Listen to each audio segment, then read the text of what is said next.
Finance practice exercise number 14.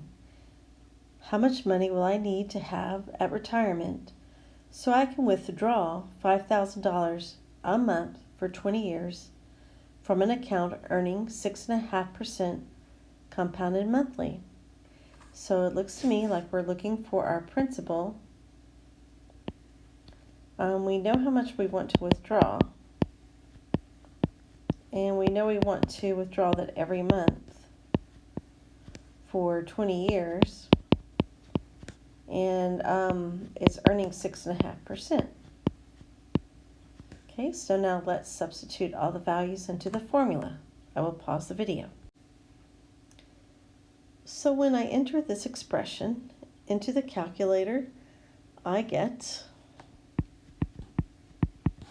$670,625.02. So that is the answer to question A. B, how much total money will you pull out of the account?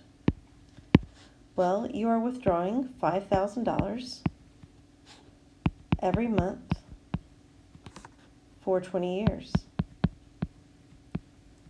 So when I multiply those together, I get $1,200,000. So how much of that is interest? So we originally had $670,625.02 that was in our account, but we ended up pulling this much out. So we can just subtract the two quantities.